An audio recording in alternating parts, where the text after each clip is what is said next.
Goeiemôre liewe gemeente. Kom ons gee vir mekaar net ook geleentheid om mekaar te vind in die banke. Ons is 'n gemeenskap van gelowiges en sien mekaar min, so kom ons groet mekaar, kuier net nie vir so 'n minuut of wat.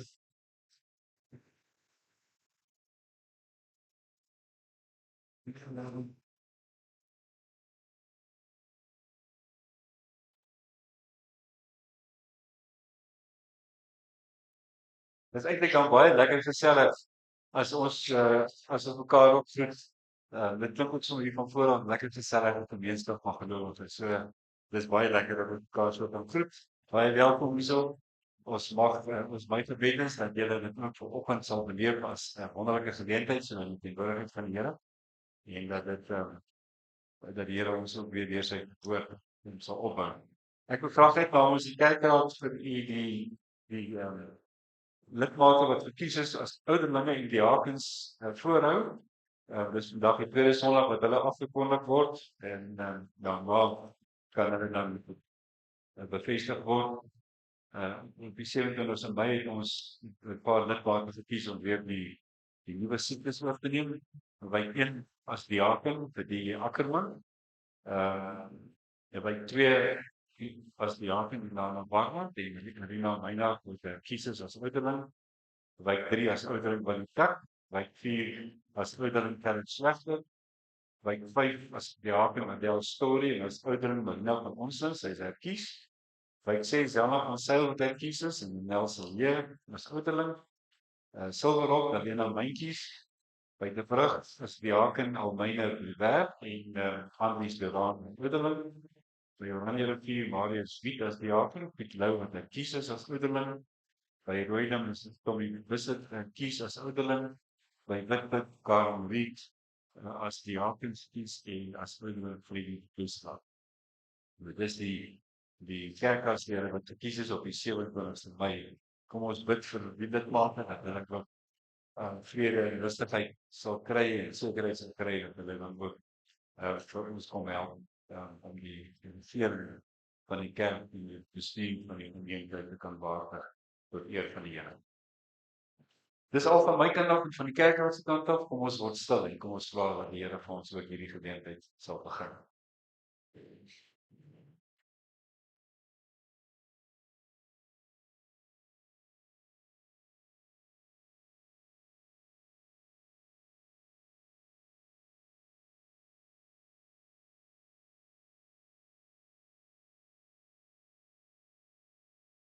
Dit gaan goed met elkeen wat die Here dien en wat sy wil doen. Die vrug van jou arbeid sal jy geniet. Gelukkig en voorspoedig sal jy wees. Jou vrou is in jou huis soos 'n vrugbare boomsel. Jou seuns is rondom die tafel soos jong olyfboontjies. Kyk, so word dan die man geseën wat die Here dien. Mag die Here jou seën en seën, dat jy die voorspoed van hierdie seën kan aanskou al die dae van jou lewe. En dat jy jou kinders ook mag sien. Mag daar vir Israel vrede wees. Amen.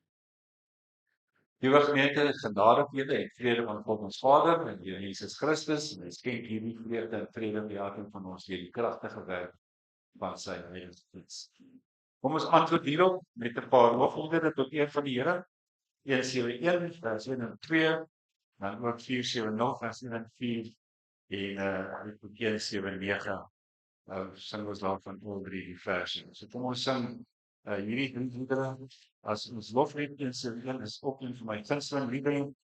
Ek onthou dat ek ook dikwels vir Monica gesing, my oudste. En ons toe sy gebore is en sy en die windhout vir ek loop so al ons het vandag van sing vir haar liefde.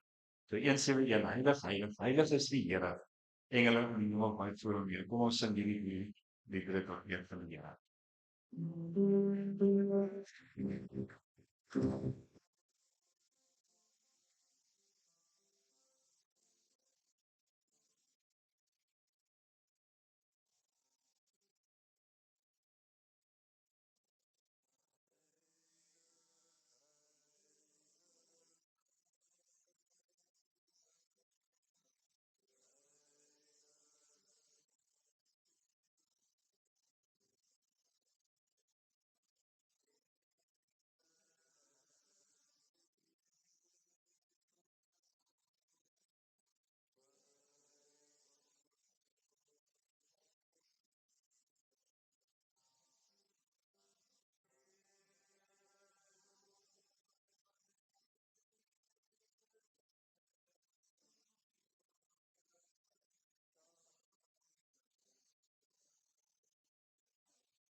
die hemel. U beheer ons lewe. Daarom aanbid ons U.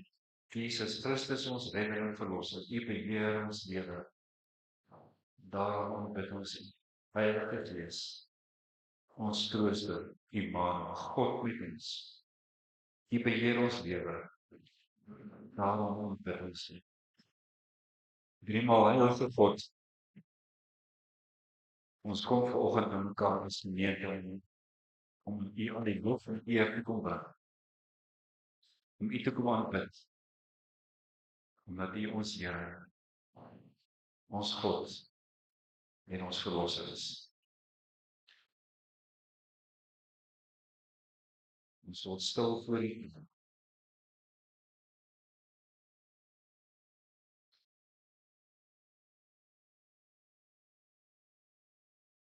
En open daar ons harte deur die woord en deur die Gees. Amen. Ek wil graag die kinders nader roep. We gaan nie na vore kom.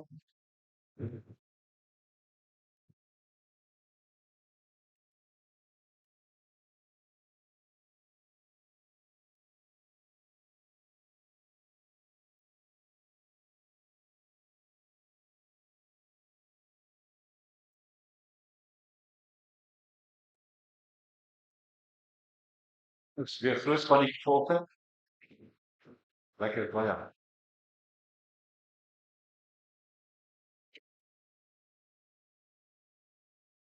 Julle almal lees al. Wie van julle het al gehoor van die sondeval van die appel? Julle al gehoor van Eva wat die appel geëet het? Jy het gehoor al. Wat het jy gehoor?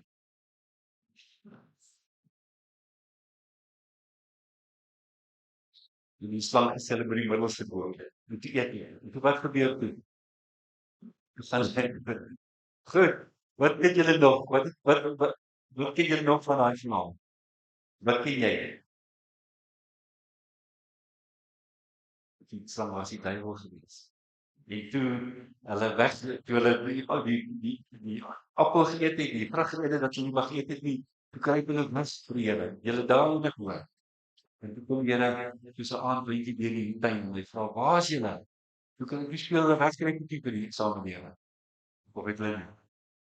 Julle het weggekry vir hom wat hulle skaam was, né? Wie van julle was al stout geweest en nou weet jy, was mamma pappa bly vir ons ek groot moet wees. Klink maar jy was al geweest.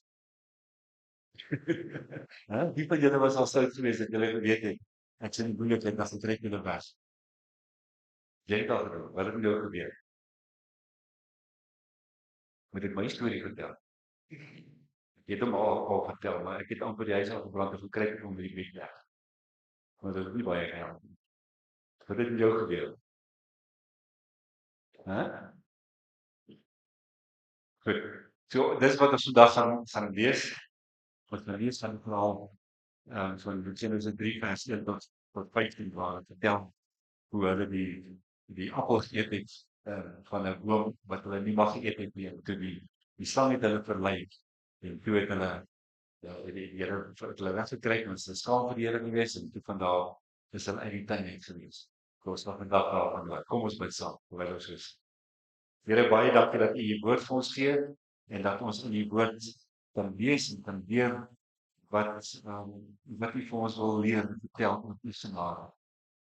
Ons bid Here dat U vir ons hierdie Gees sal lei en dat alles tot U eer sal wees. Amen. Goed, kom ons skryf julle elkeen in sy stokkie. Jy verjaar hierdie week, is dit nie? Ja. Het hierdie week verjaar nie. Dis nog verjaarsdag, daar is nog verjaarsdag hierdie week. Die tweede verjaar ook, né? Ja.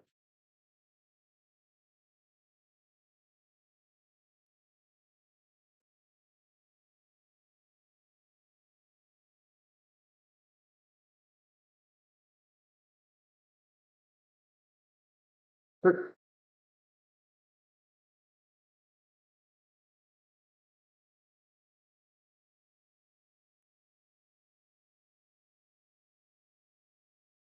So ons lees vanoggend uit Genesis 3 uit.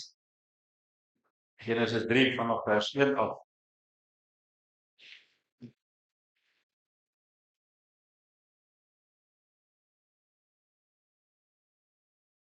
Genesis 3 vers 1 tot 15.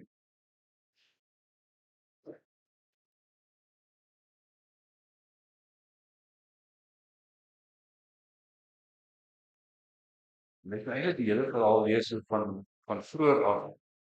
Nou van vers 4 af eintlik. Kom ons begin by vers 1. Die slang was lustiger as al die wilde diere wat deur die Here God gemaak is. En hy het vir die vrou gevra: "Het God werklik gesê julle mag van geen boom in die tuin eet nie?" Die vrou het die slang geantwoord: "Ons mag eet van die vrugte van die bome in die tuin. God het net gesê ons mag nie eet van die vrugte van die boom in die middel van die tuin nie. En ons mag dit nie aanraak nie, want dan sterf ons." Toe sê die slang vir die vrou: "Julle sal beslis nie sterf. Maar God weet dat julle oë sal oopgaan die dag as julle van daardie boom eet, en dan sal julle soos God wees, deurdat julle alles kan ken." Toe besef die vrou dat die boom se vrugte goed is om te eet en mooi om na te kyk en begeerlik omdat dit kennis kan gee. En sy het van sy vrugte geprofiteer. Sy het ook vir haar man by haar gesê en hy het gedoen. Hulle albei se oë gaan toe oop en hulle besef dat hulle kaal is. Toe werk hulle vyfdaag aan mekaar en hande ons vir klere. Hulle het gehoor hoe die Here God in die tuin wandel teen die tyd dat die aand opkom en die mens en sy vrou het vir die Here God weggekruip tussen die bome van die tuin. Maar die Here God het na die mens geroep en vir hom gevra: "Waar is jy?" En die mens het geantwoord: "Ek het oor wandel in die tuin en ek het bang geword want ek is kaal. Toe het ek weggekruip." Die Here God vra toe: "Hoe het jy te wete gekom dat jy kaal is? Het jy tog nie van die boom geëet waarvan ek jou verbied het om te eet nie?" Die mens het geantwoord: "Die vrou wat nie my gegee het om my by te staan, sy het vir my van die boom se vrugte geëet en ek het geëet." Toe sê die Here God vir die vrou: "Wat het jy nou gedoen?" En sy sê: "Die slang het my mislei en ek het geëet." En die Here God sê vir die slang: "Omdat jy gedoen het, is jy vervloek onder al die diere. Op jou maag sal jy seil en stof sal jy eet jou lewe lang.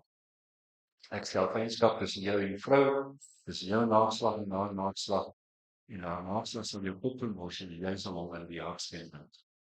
Ek wil ook daarmee saam net vers 9 lees. Vers 8 en 9, die Here God het toe 'n tuin in Eden in die ooste aangelê en die mens wat hy gevorm het, daar laat woon. Die Here God het verder allerlei bome, mooi om na te kyk en lekker om van te eet uit die grond laat uitsprei. Ook die boom van die lewe in die middel van die tuin en die boom van alle kennis. Goed, ons lees net tot sover. Nou, liewe gemeente, die vraag oor die oorsprong van sonde, erfsonde, en wat regtig daar om tyd van ene gebeur het, hou die mense al vir eeue lank besig. Mense vra allerlei vrae, soos of dit nou regtig 'n appel was en was 'n appel dan nou regtig so erg gewees om te geëet het? En hoekom is 'n slang dan nou die verpersoonliking van die duiwel? En hoe kon die slang praat en watter boom was dit nou eintlik gewees? En die feit dat hulle kaal was en skielik baie bewus van daarvan geword het. En hoe werk dit alles? Het reeds na die appel verwys. Daar's oor die eeue heen ook al verskillende teorieë oor watter vrug dit is. Die storie waarom dit van 'n appel afkom, want nêrens lees ons van 'n appel in hierdie verhale nie, is blykbaar vanaf die Griekse woord malus in Grieks beteken die bose en malum beteken 'n appel en dit 'n woordspel kon gewees het tussen die bose en 'n appel. Maar dis niemand weet presies waar dit vandaan kom nie. Die ander verhaal waaroor dit moontlik kan wees is dat hulle gedink het dat dit kom uit die fabel van die tuin van Hesperides. Toe Zeus die god met Hera trou, toe het hulle goue appels vir haar gegee as geskenke. Ander mense het weer gesê nee, man, dis die appels nie, is eintlik vye want hulle dan nou met die blare het hulle van 'n klere gemaak. Ander mense het weer gedink dis granate wat afkomstig is van die Griekse fabel Persefone. Wat die God het dit vir haar aangebied genade om saam met hom in die onderaardse te bly. In die 13de eeu was die nuwe tendens geweest om te sê dis sampioene, want sampioene kan vir jou breinkrag gee en omdat sy dan nou van goed en kwaad kon onderskei, daarom is dit sampioene. En toe ook in die 13de eeu was daar nog 'n teorie wat sê nee, dis eintlik Pisas. Daarvoor was daar geen verklaring gewees nie, maar ja, so waar kom die appelstorie vandaan? En ek weet nie of jy nog weet waarom ons mans 'n Adams appel het nie. Omdat Adam sou verstik het en die appel was sy vrou vir hom gegee het. Dis waar dit vandaan. So ja, so daar's verskeie stories oor die sondeval verhaal en teorieë en dit hou die mense al besig vir eeue oor dit. En dan sal ook allerlei afleidings wat gemaak word, soos byvoorbeeld dat dit alles die vrou se skuld is. Ons ken mos die grappies ook van die sondeval en dat dit alles die vrou se skuld is. Een ou het gepreek daaroor en gesê dat God het eintlik al die diere vir die mens gegee as 'n maat, weet as een wat by hom moet pas. En toe het die mens die dier mishandel en daarom het die Here vir hom 'n vrou gegee. Nou, jy weet, ek bedoel daar's jy kan nie dink dat iemand so iets kwyt sal raak in 'n preek nie, maar ja, dit was daar gewees. So daar's daar ook allerlei ander teorieë gewees. So uit die 7de eeu uit was daar 'n teorie gewees wat gesê het dat die duiwel en God is twee gelyke teenstanders van mekaar. Dat dit die twee magte is wat teenoor mekaar staan en dat goed en kwaad eintlik maar twee kante van 'n muntstuk is. Die probleem daarmee is natuurlik dat so word die mens vir ons geword, asof die mens dan nou geen aandeel in hierdie storie gehad het nie. 'n Ander teorie is dat alles na God toe uitlei moet word, dat God eintlik alles gewil het, dat hy ook daarom die sonde eintlik al beplan het, reeds voor die sondeval, reeds die sonde ingereken het. Die probleem wat ons daarmee het is dan word God die oorsaak van die kwaad en dan kan daar mos nou eintlik geen oordeel wees nie, want hy het dit dan nou veroorsaak, né? Waarom sou God hom teen sonde uitspreek as hy dit veroorsaak en as hy dit eintlik wou gehad het? En natuurlik word die mens ook weer eens verontskuldig. 'n Ander teorie sê byvoorbeeld dat die oorsprong van sonde lê by die bose. Nou ook hier word die mens se aandeel weer eens weggeneem en dat hy dan geen verantwoordelikheid het. So hoewel ons in die skrif sekere riglyne het en waaroor ons oor eeue heen het die geloofs- en kerkvaders daaroor gedink en daaroor gewonder, moet ons ook wat hierdie verhaal betref mekaar sê, liewe gemeente, daar's seker goed wat ons kan weet, maar daar's sekere goed wat nie bedoel is vir ons om regtig so in detail te probeer uitklaar. Daar is mos altyd 'n misterie, ek sê dit baie keer. Vir my is daar altyd 'n misterie rondom God. 'n Klop goed waaroor ek regtig net kan sê ek weet nie. En ek dink ook nie is bedoel vir ons om noodwendig alles te weet nie. Ons kan nie alles oor God en die mens verklaar nie. God kan nie eens alles oor die mens volledig verklaar. So ontdek ons vandag nog steeds nuwe navorsing elke dag wat uitkom oor byvoorbeeld die plastisiteit van die brein en hoe die brein kan verander en hoe jou DNA kan verander en hoe jou DNA eintlik nie meer so vas is soos wat ons in die ou dae gedink het daaroor nie. En oor die kwantumveld en die kwantumfisika. So as ons nie eens al hierdie goed dit vonde kan verklaar nie, hoe wil ons probeer om God en alles in God volledig te verklaar? So ons moet in sekere gevalle vir mekaar sê, dit wat ons het is ou verhale verhale in voor die aardsvader tydperk. En dit wil vir ons seker goed vertel, maar dit kan nie vir ons 'n wetenskaplike handboek bied waarop ons alle antwoorde kan gee op al ons vrae. Ek dink byvoorbeeld eers dat ons presies kan bepaal waar die tuin van Eden was nie. Daar is vermoedens dat dit is by waar die vier riviere bymekaar kom in die delta in Turkye rond. Maar dis maar bespiegelings. Ons weet nie regtig. En hoe kom die slang en hoe kan die slang praat? En al hierdie verhale. Wanneer ons hulle afvra, moet ons vir onsself afvra, maar wat wou hulle vir ons vertel het? 'n Ander interessantheid is dat ons nêrens weer in die Bybel ooit hierdie verhaal raak lees nie of enigstens 'n verwysing kry daarna. Daar word wel verwys na die slang in Openbaring en in 'n paar ander gedeeltes word die slang en die duiwel weer op ander maniere daar verwys. Maar oor presies hierdie verhaal van die sondeval verwys geen skrywer ooit weer in die Bybel daarna. Wat ook interessant is. So die vraag wat ons vir onsself afvra is, wat wou hierdie verhale aan die volk van Israel vertel? Want daar's natuurlik nog 'n probleem. Ons kan met 'n moderne neiging, met 'n 2000se vraag en neiging kan ons na die Bybel toe gaan en die Bybel vir ons antwoorde moet gee oor hierdie goeters. En dis nie noodwendig die vraag wat 2000 jaar gelede of dalk 4000 jaar gelede gevra is. En daarom is dit belangrik dat 'n mens, wanneer jy begin kyk na hierdie verhale, en veral na die oorverhale, dat jy vir jouself afvra, maar wat wou die volk van God gehoor het? Wat moes hulle gehoor het van God uit? En daarmee moet mens natuurlik ook nog die wêreld waarin hulle geskryf het in ag neem. Die wêreldbeskouing, die feit dat die wêreld in 3 vlakke verdeel is en dat hulle 'n ander wêreldbeskouing as ons gehad het. Die Hebreëse wêreldbeskouing was dat die mens gemaak is vir die lewe en dat alles gaan net rondom die lewe. Terwyl ons westerse mensbeskouing al oor die eeue heen baie verander het. En daarom doen we gemeente moet ons 'n bietjie deur die teks stap en vir onsself probeer afvra, maar wat het presies hier gebeur en wat wil die Here hê? Moet ons daaruit weet. So daar word vermoed dat Genesis geskryf is in die ballingskapperiode. Ek het dit al vir julle vertel in die vorige preek wat ons oor Genesis gepreek het, dat dit geskryf is waarskynlik deur priesters en dat alles wat voorheen bestaan het is met die val van Jerusalem verwoes. So hulle het al die verhale weer begin opteken in die tydperk wat die Jode in ballingskap was. Dit was met ander woorde tussen 587 en 527 voor Christus. So die vraag wat jy dan vir jouself afvra is, as dit dan die oorsprong is of die tyd is waarin die priesters hierdie verhale weer opgeteken het, wat wou hulle vir die Jode gesê het daarmee? Hulle het natuurlik hierdie verhale oorvertel en onthou van wat dit in die eerste boekrolle opgeteken was. Maar daar word oor meeste van die kommentare veronderstel dat die doel van hierdie verhale se neerskryf was deur die priesters in die ballingskaptydperk was juis om weer aan die volk wat in ballingskap leef hoop en troos te gee. Om weer aan hulle antwoorde te gee vir al die vrae wat hulle gehad het oor die ballingskap. Julle kan julleself indink. Daar is 'n klomp mense wat vir eeue lank geglo het en geleef het as verbondsvolk. As God wat hulle in die tempel en met hulle kultiese gebruike sou beskerm het, by hulle sou wees, hulle God sou wees. En hier sit hulle skielik op 'n dag in ballingskap en in Jerusalem en die tempel is verwoes. Hulle het baie vrae gehad oor wie is God en waar kom dit vandaan en wat het gebeur dat ons hier beland het?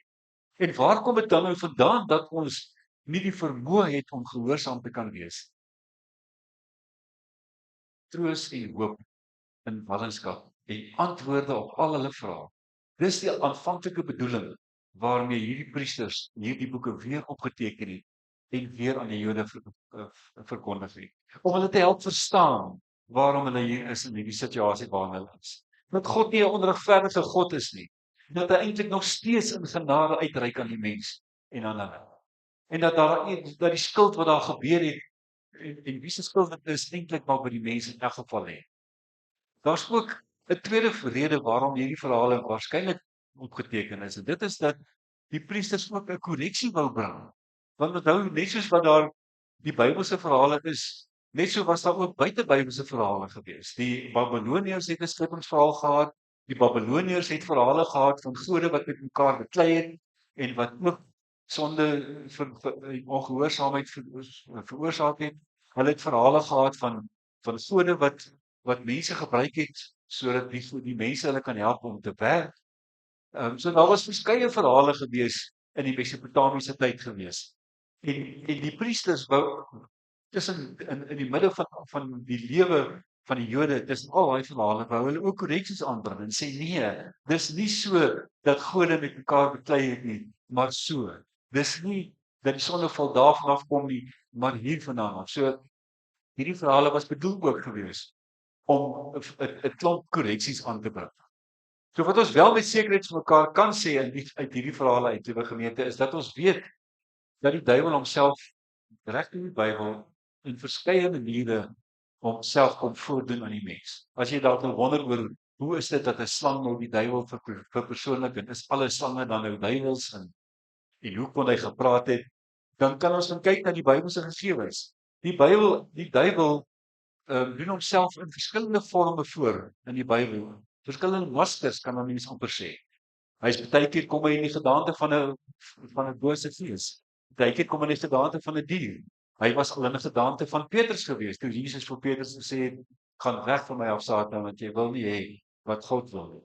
En so kom die duiwel in verskillende gedaantes na die mens toe. Altyd om verlei.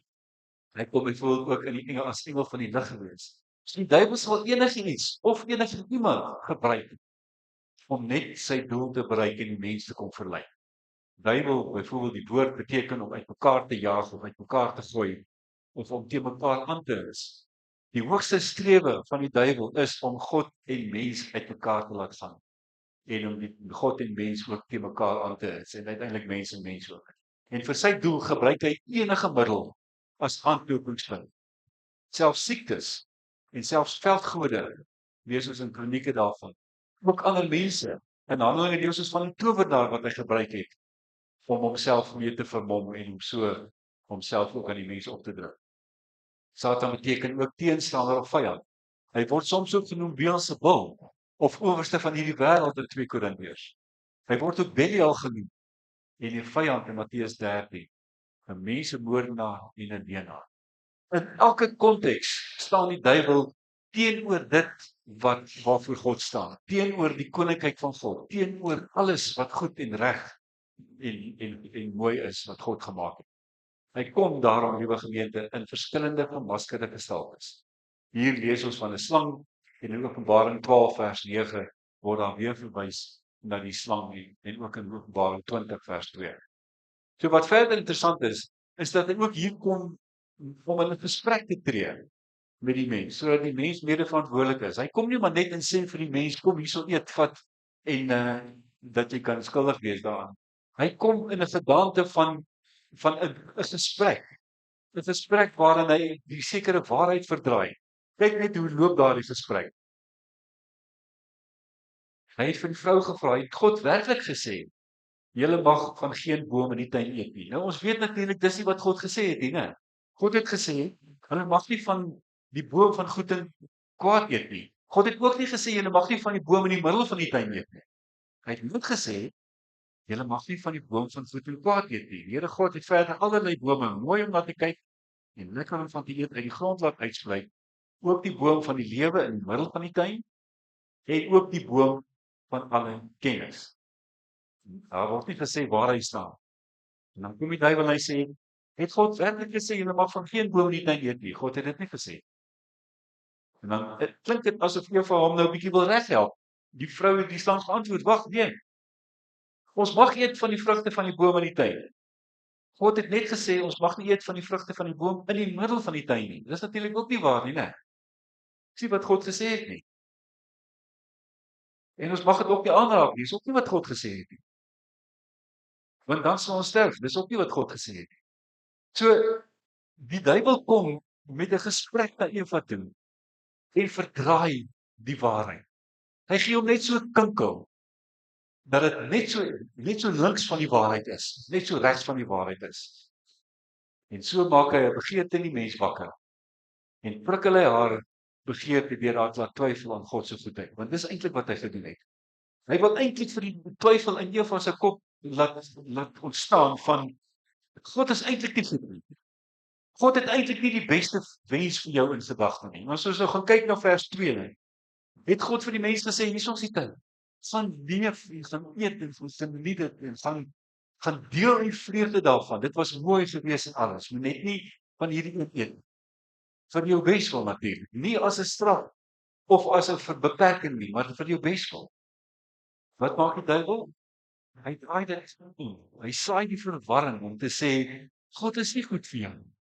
God het eintlik so 'n bietjie vir jou gekonkel. Om vir jou eintlik nie die beste te gee nie, net so 'n bietjie die tweede beste te gee. En dis presies wat die duiwel doen. Hy saai twyfel oor God se goedheid, sy billikheid en sy regverdigheid. En met daai verdraaiing verwerp hy God se gesag en manipuleer hy God se woord en lei dit tot verbreeking en onafhanklikheid van God. En dis vandag nog die verhaal van elkeen van ons. Maar vra mens, waar kom dit dan nou vandaan? Hoe is dit moontlik dat daar die moontlikheid was dat Eva en Adam nie gehoorsaam was? Natuurlik het God die moontlikheid om te kan kies in die mens geskep. As God nie die moontlikheid om te kon kies in die mens geskep het nie, was ons pionne. Dan kon hy maar net sowel die pionne die touwtjies getrek het en dan het ons nog maar gemaak wat ons moes maak. Juis omdat ons geskape is na die beeld van God, maak dat ons keuse-moontlikhede het. Maak dat ons nie dinge is wat met geen autonome krag het nie. Dis deel van die kroon van die skepping. Is dat God aan my en jou die keuse gegee het, die moontlikheid om te kan kies. En dink so daaroor, liewe gemeente, as ons na die beeld van God gemaak is, dan is ons volledige mens, met al die keuse-moontlikhede wat God ook sou kon gehad het as God. Daarom het die mens die kans gehad om te kon kies. Dit maak nie van God mede verantwoordelik vir die sonde, omdat hy die mens so gemaak het nie. En dit neem nie die verantwoordelikheid van die mens weg, om daarmee te dink, dat hy geen aandeel daaraan gehad het. Ons het 'n aandeel daaraan gehad, in die sin, dat ons die keuse het om te kan kies. So, liewe gemeente, wat wil die Bybel hê moet ek en jy hoor, wanneer ons na hierdie verhaal kyk? As ons nou nog verder na die verhaal kyk, dan sien ons, dat daar op 'n stadium, dat hulle dan nou van die vrugte geëet het, en dat hulle oë oopgaan het, dat hulle skielik bewus geword het, dat hulle kaal was. Telkens word daar genoem, dat hulle kaal was, maar dat dit vir hulle geen probleem was nie. Tot die oomblik wat hulle onverantwoordelik was, en aan die eet het wat hulle nie mag eet nie. Toe word hulle bewus van hulle naaktheid en skaam oor wat hulle verkeerd gedoen het. En dan gaan kruip hulle weg. En dan kom God soos 'n aandwindjie deur die tuin. Nou daar word vertel dat Adam en Eva en die engele met mekaar al gesprek was die hele tyd. Ons weet nie hoe dit was voor dit nie, want daar word nie vir ons baie vertel daaroor nie, maar daar word beweer dat dit heel moontlik was dat hulle in gesprek met mekaar was. Dat daar 'n gemeenskap tussen God en mens en engele was. Tot hierdie gebeur het. En toe gaan kruip hulle weg. En God kom en sê, waar is julle? Waar is julle? Ek soek julle op. God neem inisiatief om weer die mens te gaan haal. En weer vir die mens te gaan oproep. En nader te trek. En so kry ons hierdie verhaal. En daarom die vraag, liewe gemeente, wat wil die Bybel hê met ons vandag, 2000 jaar na Christus, daaruit moet doen? Wat moet ons hoor? Die eerste ding is oor die erfsonde. Nou, ek het net nou gesê, die erfsonde is een van daai teorieë waaroor baie mense baie probleme het. Hoe kan 'n baba wat nog niks gedoen het nie, wat so cute en so oulik en so pap is, en nog net die mooi glimlag kan doen, hoe kan hy alreeds skuldig wees aan enigiets van die erfsonde? En terwyl ons nie al die antwoorde het nie, weet ons dat die ongehoorsaamheid oorgedra is op ons almal. As dit nie so was nie, kom ons dink dit vanuit 'n ander hoek uit.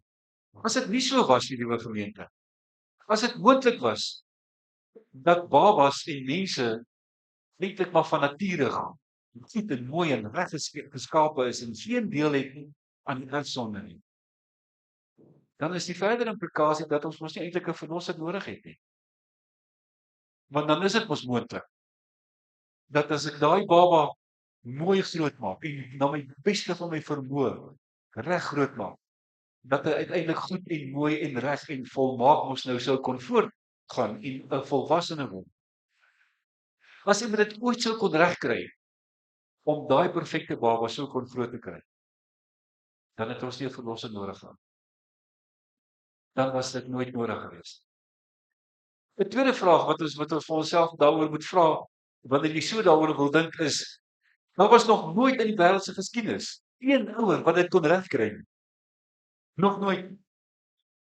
Inteendeel. Van Genesis 3 af, op elke volgende bladsy in hierdie Bybel, sien ons een na die ander mens wat geval het in sonde en ongehoorsaam. Was daar nie een enkele baba wat uit hierdie mooi, cute baba sonder sonde kon groot word nie. Dit sê vir ons, liewe gemeente, daar's iets van wat met Adam en Eva gebeur het, wat in ons DNA gesit het, wat in ons bloed ingetrek het, wat maak dat ons deel het aan die erfsonde. En daarom is ons almal verbonde aan daardie erfsonde. In die tweede plek is sonde ook dikwels die verdagmakerry van die goedheid van God. Dis een van die eerste dinge wat die duiwel doen. En hy doen dit vandag nog. Dit kom in verskeie maskers kom hy voor. Ook in mense vandag kom hy om God verdag te maak. Om vir God so te kom voorstel aan my en jou, asof hy nie regtig die goeie gewer is. Asof hy nie regtig die goedheid is. Asof hy eintlik die plekbederwer is. Wat eintlik nie vir jou regtig die bes wil in jou lewe wil kom gee nie. En so kom die duiwel vandag nog en kom stel God aan ons bekend in 'n masker van hierdie God is nie regtig die beste vir jou nie. Die goeie gewer van alles. Satan se voorstelling verdraai God se woorde. As God julle die boom verbied het, dan is dit eintlik mos so goed dat hy jou alles verbied het in die lewe. Dis wat die implikasie wat hy hier gee. As God jou daardie boom se vrugte verbied het, dan mag jy geen vrug eet nie. En dit weet ons is mos natuurlik ook nie waar nie. Dan mag jy van niks eet nie. En dis nie wat God gesê het nie. Maar die Satan se voorstelling maak dat alles dan verkeerd is. En is dit nie presies wat vandag ook gebeur nie, is dit nie? Dat as ons dink iets is verkeerd, dan dink ons alles is verkeerd. Ek mag nou my mond aan niks raak nie.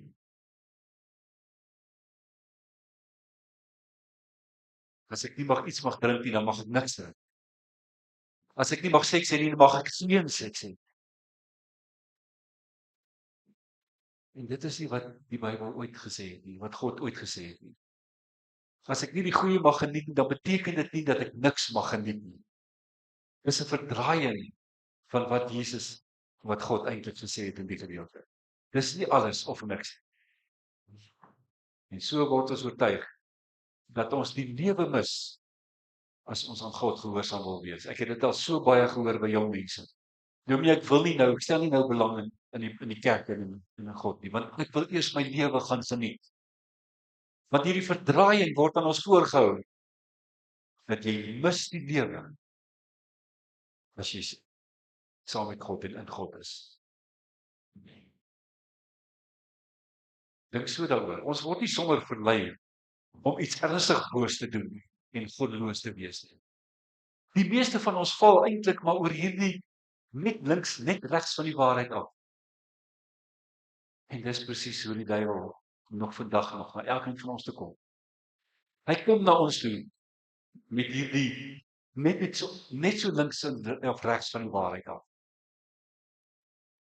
Dan noem hom die duiwel ook die naaper van God. Dit lyk en dit klink so mooi, so reg. Maar dis net nie die waarheid nie. God wil juis vir ons die lewe gee. Daarom stuur hy sy seun om vir ons die lewe te kom gee in Johannes 3 vers 16. In Johannes 10 vers 10. Om vir ons dit in volop, in oorvloed te kom gee.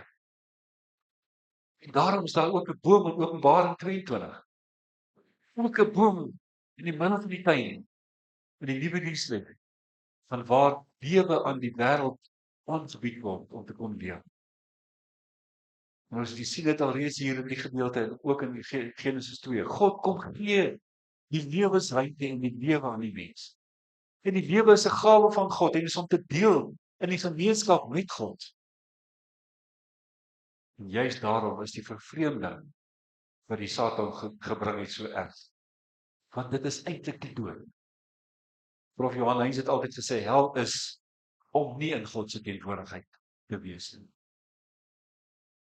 Om dus nee te sê vir God is eintlik om nee te sê vir die lewe.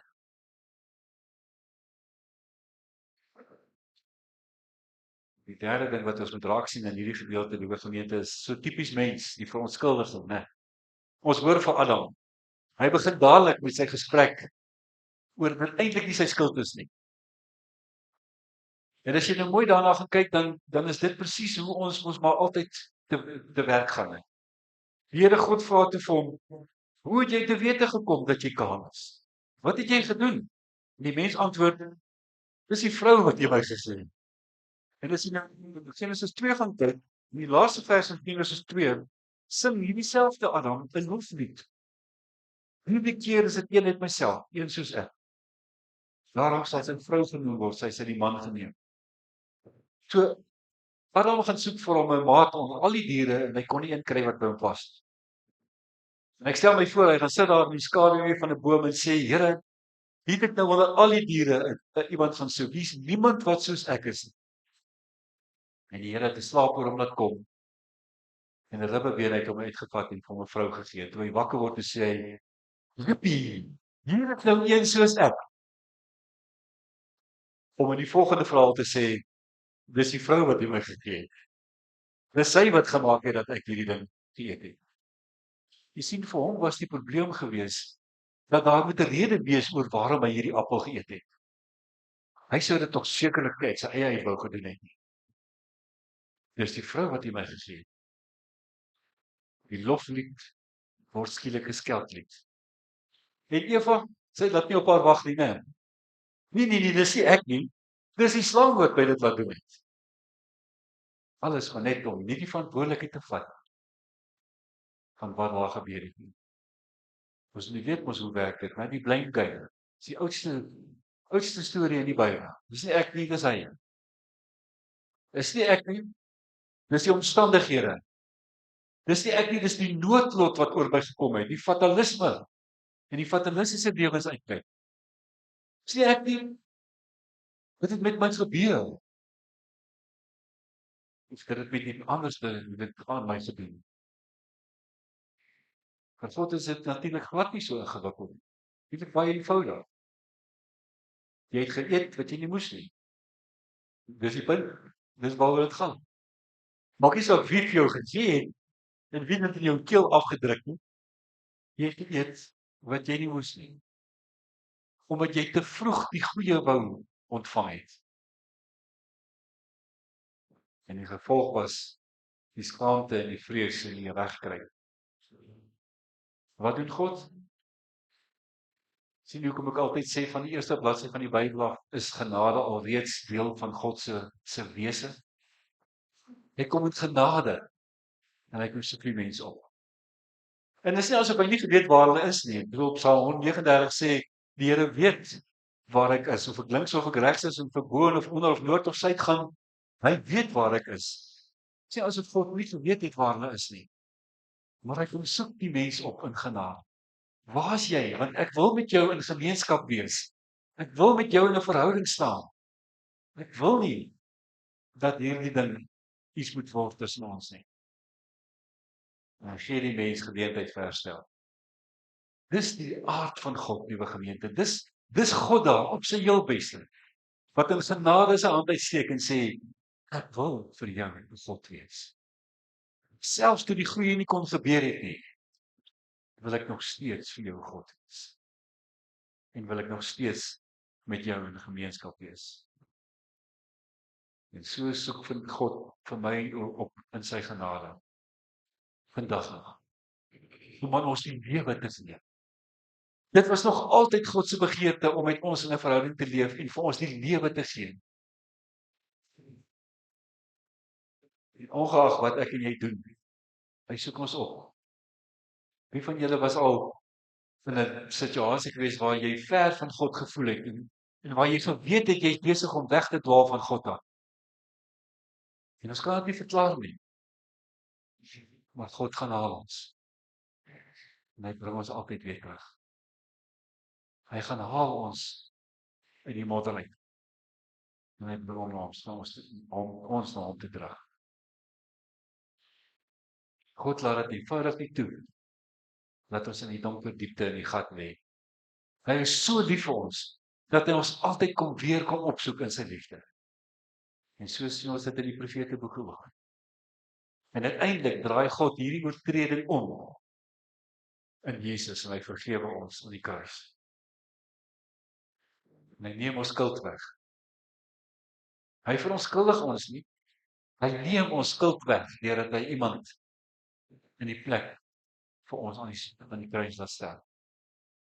En onthou julle die kruis en die slang in Numeri 21, die koperslang wat aan 'n paal opgerig is. En Jesus wat in Johannes 3 gesê het, Ek gaan soos daai slang aan 'n paal eendag hang, om vir julle verlossing te bring. Interessant dat hierdie selfde beelde oor en oor gebruik word. Dat die slang wat die val veroorsaak het, eintlik die slang word waardeur ons verlossing kry. Wanneer Jesus sê, soos die slang verhoog is, so sal ek verhoog word aan 'n kruis en uiteindelik vir julle die verlossing word. Dis ons God, liewe gemeente. Die God van genade, die God van liefde, die God wat vir ons opsoek en sê, waar is jy? Wil met jou in 'n persoonlike verhouding wees. Ons het begin deur te sê daar's baie teorieë en baie vreemde antwoorde oor baie van hierdie stories wat ons lees. Maar die Bybel wil vir my en jou vanoggend kom troos, liewe gemeente. Die sondeval is ongelukkig 'n realiteit. Dit het gebeur. Dit is so. Ons almal is deel daarvan. Ons almal het deel daarvan geword. Ons weet nie presies hoe nie. Maar dit is baie duidelik dat daar geen mens op aarde al ooit was in die geskiedenis van die mensdom wat nie daardeur geraak is. En die feit dat ons die kroon van die skepping is, het gemaak dat die keuse moontlikheid wel by ons te lê, by ons lê. En dat ons wel kon kies. En dat ons dan nou in die geskiedenis wel verkeerd gekies het op 'n stadium. Die oorsaak lê nie by God, maar moet by die mens gesoek word.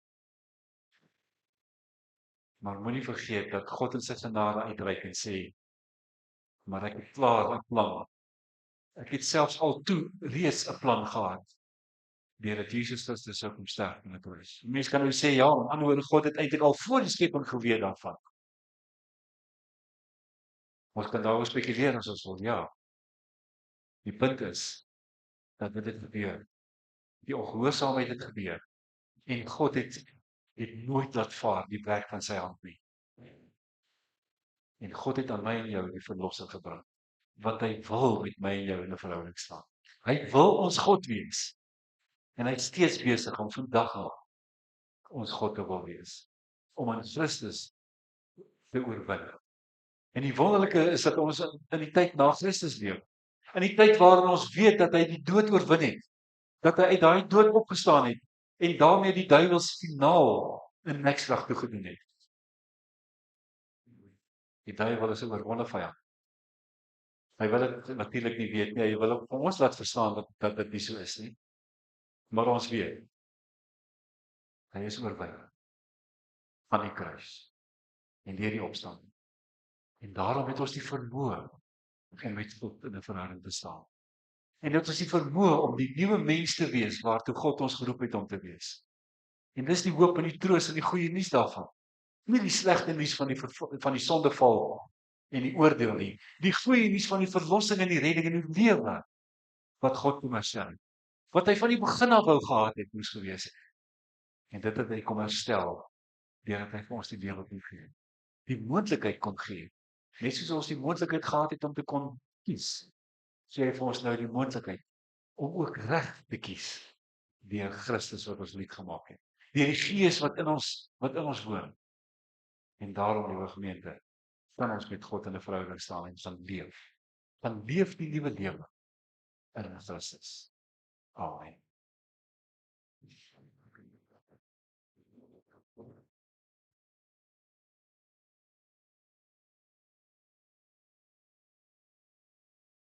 Here God, u wysheid en u almag is ver bokant ons verstaan.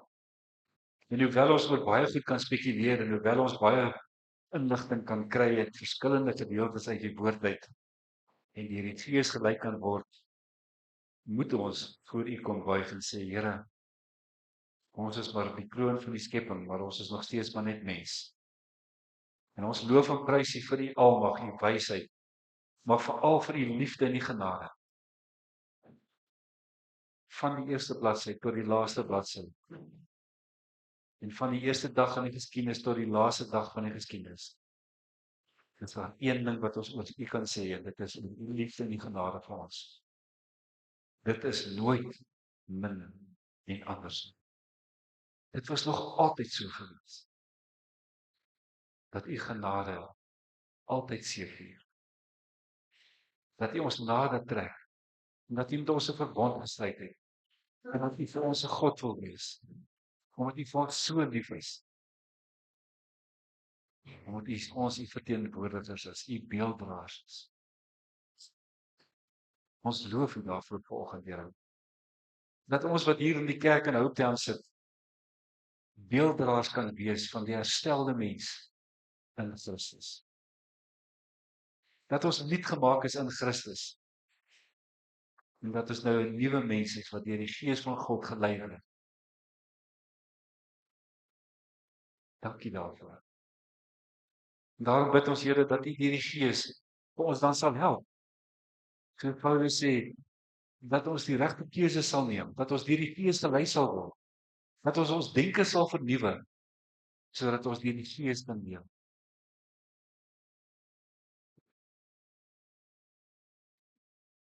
Help elkeen van ons in hierdie gemeente, dat ons U beelddraer sal wees,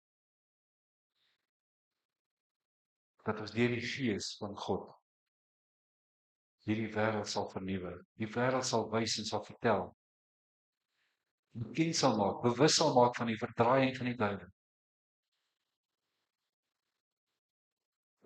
Mense sal bekendstel aan die lewe wat U kom gee het. Help ons om vir mense te help om ja te sê vir die lewe en ja te sê vir God. Ons bid dit in die naam van Jesus Christus, ons Here en ons Verlosser, wat alles onbewerk het, toe hy die slang se kop vermorsel het, en hy die dood opgestaan het en oorwin.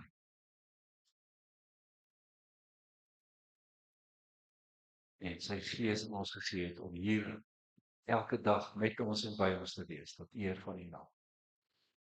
Amen. Liewe gemeente, het nou 'n geleentheid om vir die Here dankie te sê vir hierdie nuwe lewe wat ons ontvang het in sy naam.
Ons slotlied, liewe gemeente, is liedboek 500. Ons sing daarvan die 3de vers. Gods dade is volmaak en goed. Sy trou is altyd seker. Kom ons sing dit as ons slotlied vir oggend. Sy dade is volmaak en goed. Sy getrouheid is altyd seker. Hy het die beste vir ons gewil al van die eerste dag af. Nog steeds is hy besig om vir ons die beste te wil gee. Kom ons sing 500 vers 3 as ons slotlied vir oggend.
En dit is de daden van ons Here Jesus Christus en die liefde van God en die gemeenskap van sy Heilige Gees sal met julle elkeen wees en bly, sodat ons kan saam leef, jy kan kies vir die lewe, sodat ons tot sy eer kan lewe.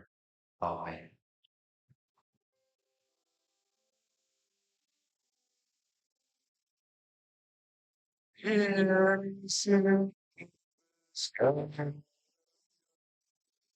Here,